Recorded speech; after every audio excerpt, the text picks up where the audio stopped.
देखिए आज का टॉपिक है ग्रेडियंट और उसमें भी कंसेप्ट था डायरेक्शनल डेरिवेटिव से रिलेटेड कंसेप्ट्स कल हमने देख लिए थे और आज हमें उन पे क्वेश्चन प्रैक्टिस करनी है। क्वेश्चन है phi x y z is equal to 3x² plus 2y² 3x² plus 2y² plus z² के बिंदु P2,1,2 पर इकाई लंब सदिश ज्ञात कीजिए।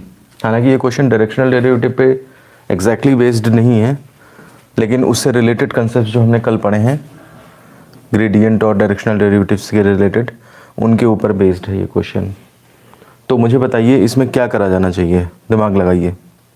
देखिए इसके लिए हम कंसेप्ट लगाएंगे कि हमने एक पॉइंट कल लिखा था जो यूनिट नॉर्मल वेक्टर निकालना है, तो उसमें कल हमने एक कंसेप्ट लिखा था कि जो डेल फाई है यानी कि ग्रेडियंट की डायरेक्शन जो है वो फाई इज इक्वल टू सी के परपेंडिकुलर होती है। अगर हमारा फंक्शन कांस्टेंट है तो उस केस में डेल फाई की वैल्यू या डेल फाई जो भी वेक्टर आएगा, ये आपका वेक्टर है, ये आपका फाई इक्वल टू सी के, अगर हम ये सपोज करिए थोड़ी देर के लिए फाई इज इक्वल टू सी मान लें, तो डेल फाई की दिशा जो है वो इस तरफ होती है। ये वेक्टर है आपका, ये वेक्टर है। और अगर लंब सदिश आ गया है तो इकाई लंब सदिश कैसे आएगा, तो डेल फाई का ही मापांक अगर ले लीजिए आप और उससे डिवाइड कर दीजिए डेल फाई में, तो आपका यूनिट वेक्टर निकल आएगा। कंसेप्ट समझ रहे हैं कि आप क्या मैं अप्लाई करना चाह रहा हूँ। इकाई लंब सदिश का मतलब ये हुआ कि आपको उसके परपेंडिकुलर डायरेक्शन में यूनिट वेक्टर चाहिए। तो आप जानते हैं ग्रेडियंट जो निकलता है वो एक्चुअली फंक्शन के परपेंडिकुलर ही होता है। तो जब अगर परपेंडिकुलर डायरेक्शन में आप एक वेक्टर निकाल सकते हैं तो उस वेक्टर का यूनिट वेक्टर बनाने में कोई दिक्कत नहीं होनी चाहिए। तो इसलिए इसमें काम सबसे पहले ये किया जाएगा कि हम फाई एक्स वाई जेड यानी कि ये फंक्शन है, और देखिए फाई इक्वल टू सी, आप इज इक्वल टू इसके, ये इस फंक्शन इतना है तो इज इक्वल टू इसके 0 तो लिखा ही जा सकता है ना इक्वेशन फॉर्म में। तो उसके बिंदु पी इतने पर इकाई लंब सदिश, तो एक पहले हम काम शुरू करेंगे कि हम इस फंक्शन का ग्रेडियंट निकालने की कोशिश करते हैं, ठीक है ना। तो उसके लिए क्या करेंगे, सबसे पहले हम फाई इज इक्वल टू हम लिख लेते हैं 3x² plus 2y² plus z²। अगर आप आगे जानते हैं कि ग्रेडियंट निकालते time del phi by del x और del phi by del y और del phi by del z की ज़रूरत पड़ेगी, तो आप वो काम चाहे पहले कर लें। Del phi by del x तो ये हो जाएगा, यहाँ पे इसका होगा, ये सब तो 0 हो जाएंगे, तो ये हो जाएगा 6x प्लस 0 प्लस 0 यानी कि 6x। Del phi by del y निकालेंगे आप, तो ये 0 हो जाएगा, इसका 4y हो जाएगा प्लस 0, y के रिस्पेक्ट में करना है तो इसका 0 इक्वल टू 4y आ जाएगा। और del phi by del z is equal to हो जाएगा 0 प्लस 0 प्लस 2z यानी कि 2z। अच्छा, जब आपके पास ये तीनों चीज़ें निकल आई, नाउ डेल फाई अगर हम निकालते हैं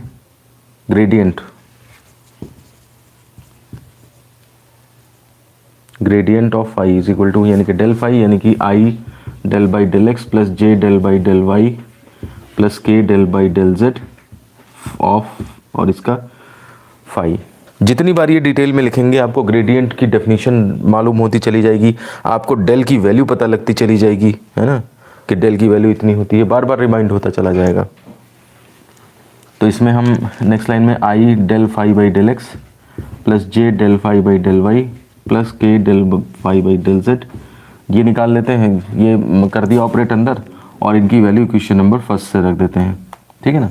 सब्स्टिट्यूटिंग फ्रॉम फर्स्ट, तो del phi is equal to हो जाएगा मेरे पास i del phi by del x मतलब 6x यानी कि 6x आई प्लस 4y जे, ये इसकी वैल्यू रख दी, plus del phi by del z की वैल्यू 2z के।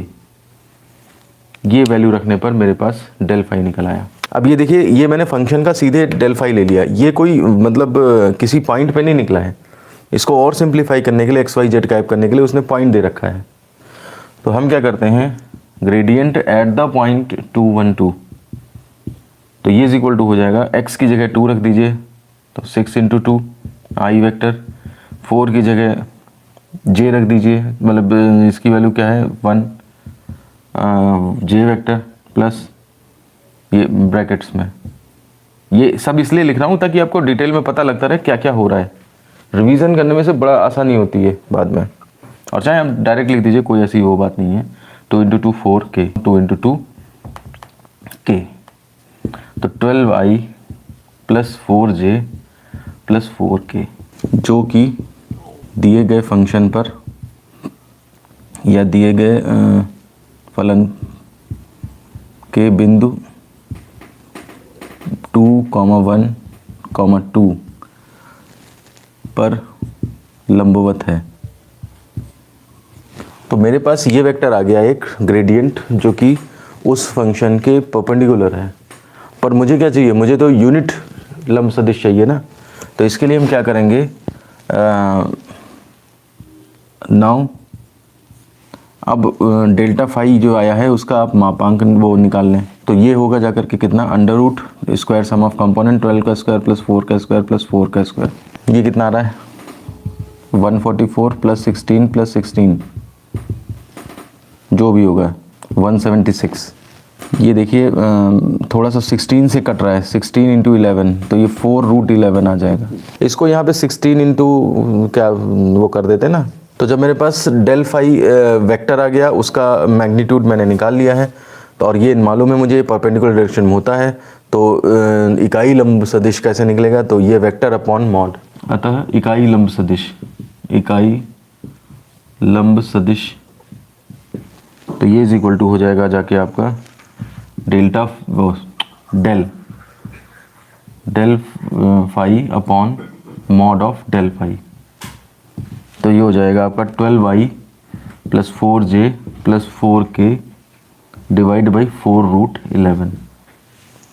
4 से कट जाएगा ऊपर, तो 2y plus j plus k upon √11, ये आपका आंसर आएगा।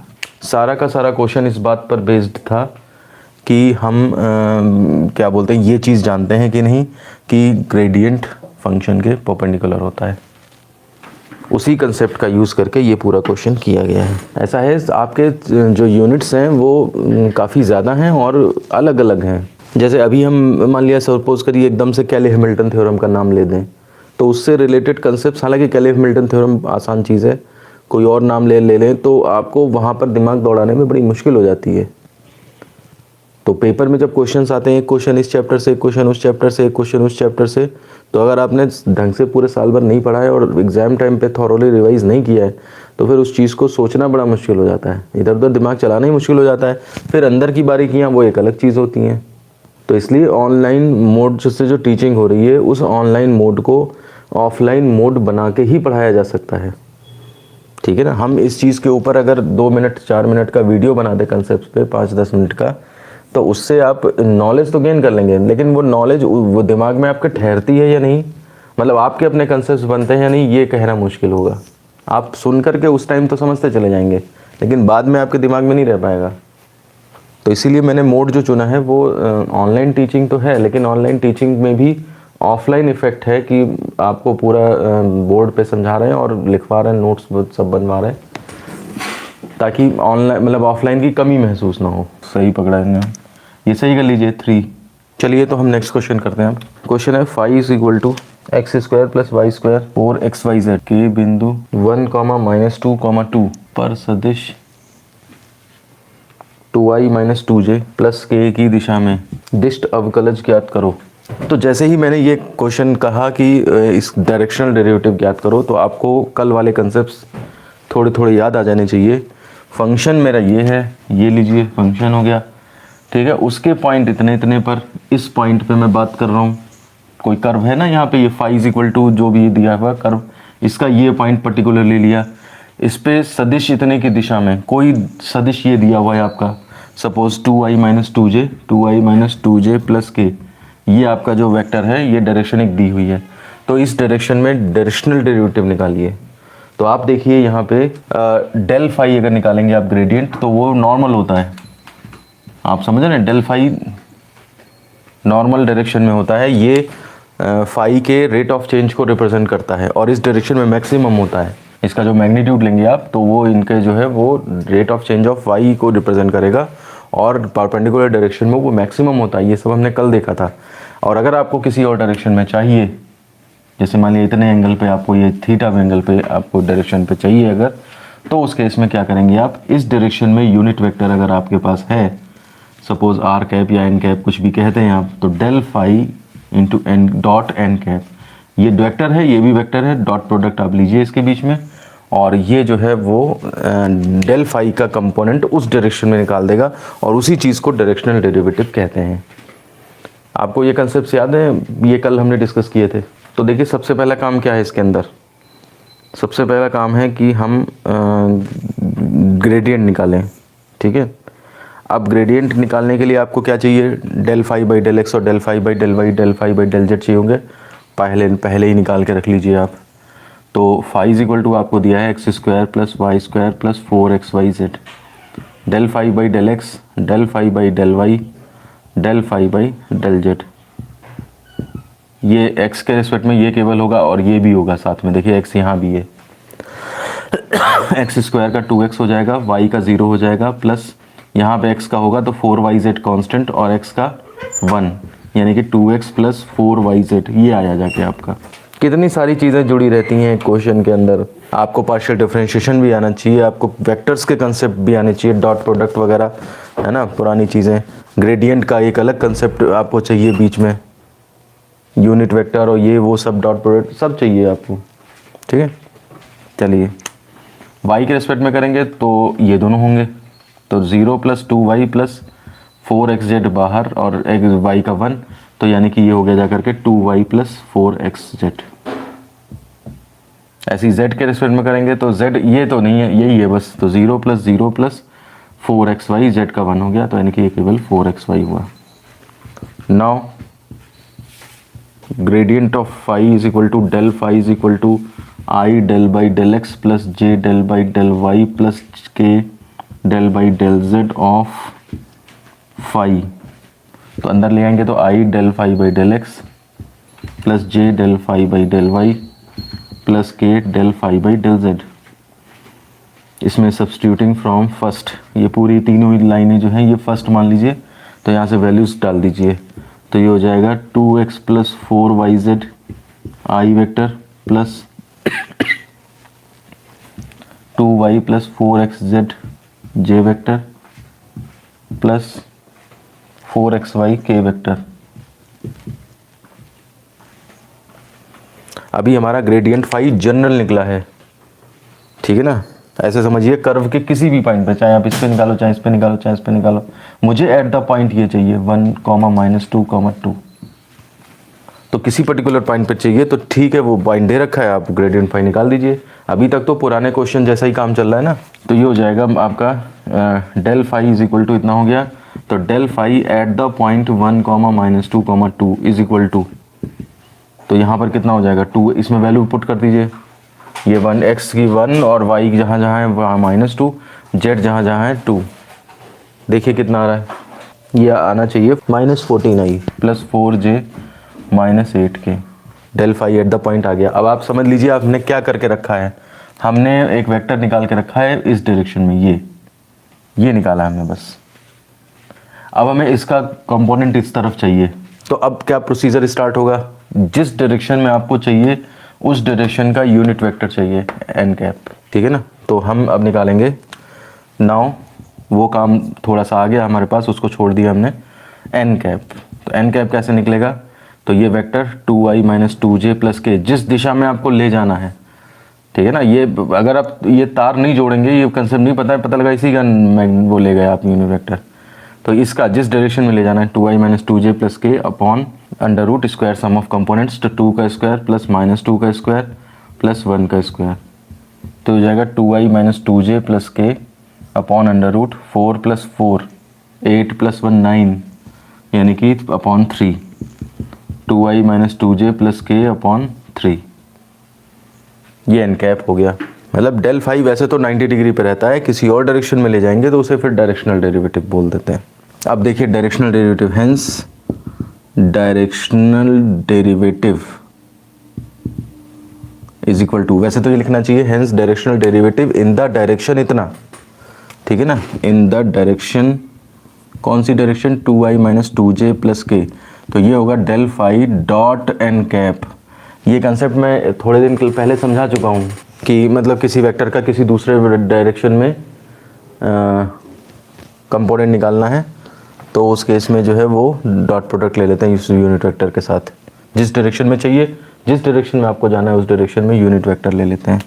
तो अब इसमें देख लीजिए डेल फाई का मतलब क्या है, वो आया -14i + 4j - 8k डॉट और इसके साथ 2i - 2j + k/3 1/3 सबसे शुरू में रख लीजिए। अंदर देखिए i का गुणा तो -14 × 2 -28 प्लस जे का गुणा 4 × -2 यानी -8 तो -8 और प्लस -8 × 1 यानी कि -8।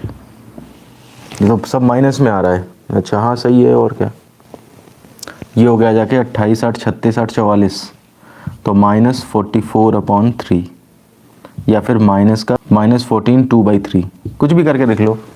प्रॉपर फ्रैक्शन में लिख लीजिए या मिक्स्ड फ्रैक्शन में लिख लीजिए। तो ये आपका डायरेक्शनल डेरिवेटिव आता है इस दिशा में। ध्यान दीजिए दिशाएं बदलती जाएंगी यानी कि वेक्टर्स बदलते जाएंगे, यानी कि एन कैप बदलता जाएगा, एन कैप बदलता जाएगा तो वैल्यू बदलती जाएगी। इसका मतलब ये हुआ कि डेल फाई तो कांस्टेंट वैल्यू लेता है, लेकिन डायरेक्शनल डेरिवेटिव जो है वो डिफरेंट होगा। जिस डायरेक्शन में आपको चाहिए उस डायरेक्शन में जो है वो जा करके वो जो वैल्यू लेगा डॉट प्रोडक्ट होगा वो अलग अलग वैल्यू आएगी। एक अगला क्वेश्चन देखिए। अब देखिए आपको डायरेक्शनल डेरिवेटिव के कंसेप्ट्स आ गए हैं, ठीक है। अब हम कॉम्प्लिकेशन लेवल थोड़ा बढ़ा देते हैं, ठीक है। तो देखिएगा कंसेप्ट्स ये रखिए और कैलकुलेशन भी आपको आ गई है। अब थोड़ी सी कॉम्प्लिकेशन इंक्रीज करते हैं। वह दिशा ज्ञात करो जिसमें फाई = x² - y² xy का बिंदु 1,1 पर दिष्ट अवकलज 0 हो। देखिए जरा दिमाग लगाइए, इसमें सब कुछ वही है, जाना पहचाना लगेगा, लेकिन करना थोड़ा सा इसको दिक्कत है। तो मैं थोड़ा तरीका बताता हूँ इसको कैसे एग्जीक्यूट किया जाएगा। जैसे मान लिया सपोज करिए फंक्शन दे रखा है ये, है ना, फाई = जो भी है। अब इसका पॉइंट इतना तो 1.1 1,1 ये अच्छी बात है। तीसरा कोऑर्डिनेट 0 कर दिया है, पर दिष्ट अवकलज 0 है। कहने का मतलब ये हुआ वह दिशा ज्ञात करो। तो देखिए डेल फाई तो इधर ही होता है, सब जानते हैं, ये हमें पता है। अब उसके बाद आप इसको कंपोनेंट ले जाएंगे इधर उधर तो वो डायरेक्शनल डेरिवेटिव कहलाता है, और डायरेक्शनल डेरिवेटिव 0 होना है। इसका मतलब ये हुआ आपको वो दिशा पता नहीं है। मान लिया सपोज करिए ये दिशा है, ये आपको अब मतलब अननोन है आपके लिए, क्वेश्चन मार्क है ये दिशा। ये दिशा कौन सी है कि हम इसमें जब डायरेक्शनल डेरिवेटिव ले जाएं, ठीक है ना, तो डायरेक्शनल डेरिवेटिव यानी कि del phi dot N cap की वैल्यू 0 आ जाए। आप समझ रहे हैं क्वेश्चन क्या है। पहले होता था कि इस डायरेक्शन में निकालो डायरेक्शनल डेरिवेटिव, तो हम डेल फाई और एन कैप निकाल के डॉट प्रोडक्ट लेते थे तो हमें मिल जाता था डायरेक्शनल डेरिवेटिव। अब डायरेक्शनल डेरिवेटिव दे दिया है आपको तो पूछ रहा है डायरेक्शन के बारे में, पूछ रहा है आपसे। बहुत अच्छा क्वेश्चन है ये। अच्छा देखिए वह दिशा ज्ञात करो जिसमें फाई = इतने का बिंदु इतने पर दिष्ट अवकलज 0 है। AI + BJ + CK, समझ रहे हैं आप। अननोन डायरेक्शन मान ली हमने, अंडरलाइन करने की जरूरत नहीं। लेट द डायरेक्शन भी इतना। इस डायरेक्शन में जाने पर आपको डायरेक्शनल डेरिवेटिव 0 मिलता है। अब देखिए कॉम्प्लिकेटेड फंक्शन है, मैं तरीका बताता हूँ आपको। आप अब आपका हमारा काम डेल फाई निकालना रह गया है। आप del phi by del x निकालिए, आप del phi by del y निकालिए। Del phi by del z आपका 0 हो जाएगा, वो तो जेड है ही नहीं उसके अंदर, 0 हो जाएगा पूरा। ये वाले थोड़े से कॉम्प्लिकेटेड आएंगे और इनके बेस पे आप फिर जब ये निकाल लेंगे तो इसके बाद आप जो है वो डेल फाई = कैलकुलेट कर लेंगे। डेल फाई का जो वेक्टर आ रहा है मैं उसे डायरेक्ट लिख देता हूँ। वो एट द पॉइंट कितना 1,1, 0 बस लिखो, 0 है ही नहीं उसमें, मतलब जेड है ही नहीं, तो 1,1 ही लिख दो इसको। और ये = 2i - 2j आ रहा है। इस तरह से जो है आप चेक कर लेंगे, अपने आप इसको करेंगे तो चेक होकर के आ जाएगा कि हाँ भाई इतना डायरेक्शनल डेरिवेटिव आ रहा है। मेरा मतलब है आपको नया कंसेप्ट बताना। कैलकुलेशन में उलझने से इस टाइम पे फ़ायदा नहीं है, वो तो आप समझ चुके हो कि किस तरह से आपका डेल फाई और उसका मॉड निकलेगा। अब क्या है, according to question del phi dot N cap = 0 है। यहाँ से आप सॉल्व कर लेते हैं तो हमारा कैलकुलेटिव पार्ट, वो जो कॉम्प्लिकेशंस थी वो वहीं पे रह गई। और अब जरा इसको सॉल्व करके देखते हैं। तो देखिए डेल फाई का ये तो हो गया 2i - 2j और डॉट एन कैप, ये जो माना है आपने वो तो डायरेक्शन मानी है ना, तो AI + BJ + CK चाहे मानो चाहे ना मानो, क्योंकि जेड कंपोनेंट है ही नहीं, है ना, तो उस केस में जो है वो ये हटाई दो यहाँ से, ए आई प्लस बी जे ही रखो और अपॉन में इंटू और अपॉन में अंडर रूट ए स्क्वायर प्लस बी स्क्वायर, और ये इज इक्वल टू आपका 0 आएगा। इसको ज़रा सॉल्व करके देखिए, एक ही इक्वेशन है तो ए और बी दोनों तो नहीं निकलेंगे, लेकिन आपका ये है कि ए और बी में एक रिलेशन आ जाएगा। ज़रा इसको निकालिए कितना आ रहा है ए और बी में रिलेशन। इसको सॉल्व होके जो है आपका ए इक्वल टू बी आ रहा है। अब देखिए वेक्टर अभी भी कंप्लीट नहीं निकला। अगर आप ए इक्वल टू बी रखोगे भी ना इसमें, तो ए आई प्लस ए आई कर लोगे बस, ज़्यादा से ज़्यादा और क्या कर लोगे। वेक्टर अभी भी नहीं निकला और आपको चाहिए था वह दिशा ज्ञात करो। तो इसके लिए फिर आप थोड़ा सा और आगे बढ़िए। आपके पास इतना आ गया ना, इसको मैं लिख देता हूँ, हेंस डायरेक्शन इज, ठीक है ना, ए आई प्लस ए जे, मतलब ए और बी बराबर हैं तो ए दोनों जगह रख दिया मैंने। इसका मतलब आप समझने की कोशिश करिए। इसका मतलब ये है कि अगर मेरे पास एक्स वाई एक्सिस है और मैं कोऑर्डिनेट ए ले रहा हूँ, तो इसका मतलब ए ही चल रहा हूँ इधर और ए ही चल रहा हूँ इधर, यही तो मतलब हुआ। तो अगर ऐसे केस में आप अगर देखें तो ये जो डायरेक्शन है, जिस डायरेक्शन में ये आया है वेक्टर, उस डायरेक्शन का यहाँ से एंगल कितना होगा। तो जब सेम साइड हैं तो वो देखिए आप, ये लाइन बिल्कुल बीच में पड़ेगी, 45 डिग्री आएगा। इस चीज़ को दिखाएं कैसे, तो हम मान लेते हैं, माना उपरोक्त सदिश का एक्स अक्ष से कोण थीटा है। अब यहाँ पे जरा फिर डॉट प्रोडक्ट में जाइए, और डॉट प्रोडक्ट में जाइए, अगर मेरे पास दो वेक्टर ए और बी हैं और ए डॉट बी अगर लूँ तो वो ए बी कॉस थीटा होता है। यहाँ से cos theta is equal to क्या होगा, A dot B upon A B. कुछ मालूम है, कुछ इसका यूज़ कर लें हम यहाँ पे, यानी कि ए वेक्टर के नीचे ए ले आइए तो ए कैप, और इसके नीचे ले आइए तो बी कैप, यानी कि दोनों की कैप्स का मल्टीप्लाई कर दीजिए। तो हम यहाँ पे लिख सकते हैं थीटा है तो cos theta is equal to, सीधे देखिए जो आपकी अननोन डायरेक्शन है और एक एक्स अक्ष है, तो इसके दोनों के कैप्स, तो यानी कि ए आई प्लस ए जे अपॉन अंडर रूट ए स्क्वायर प्लस ए स्क्वायर, ये तो आपका हो गया क्या, इसका कैप। और एक्स अक्ष के डायरेक्शन में कैप क्या होता है, आई, सब लोग जानते हैं। समझ आ रहा है कुछ, वो आई खुद ही कैप है। तो अब इसमें क्या करेंगे हम, देखिए ए आई प्लस आई ए जे है और यहाँ पे आई है, तो आई का मल्टीप्लाई प्रोडक्ट ले लेंगे तो ए आ जाएगा, बस जे का 0 हो जाएगा, अपॉन अंडर रूट ए स्क्वायर यानी कि 2 ए स्क्वायर हो जाएगा, ए कॉमन ये कट जाएगा तो ये 1/√2 बचा कॉस थीटा, तो theta is equal to 45 degree. तो कहने का मतलब है वह दिशा ज्ञात करो जिसमें इतने आपको शून्य है, तो वो एक्स अक्ष से 45 डिग्री पर जो है उसका डायरेक्शनल डेरिवेटिव 0 है। तो हम नीचे लिख देंगे, अतः एक्स अक्ष से 45 डिग्री पर दिष्ट अवकलज शून्य है। मुझे बताइए अब कोई दिक्कत तो नहीं किसी को। अभी एक क्वेश्चन और है जिसमें कि कुछ खास बात है और ग्रेडियंट से रिलेटेड कुछ और एक दो प्रॉपर्टीज़ हैं वो रह गई हैं, तो वो प्रॉपर्टीज़ और एक बचा हुआ क्वेश्चन वो हम फिर कल देखेंगे, ठीक है ना। देखिए क्वेश्चंस, अब चैप्टर्स थोड़े वैसे हैं कॉम्प्लिकेटेड, तो क्वेश्चंस भी उसी हिसाब से हैं।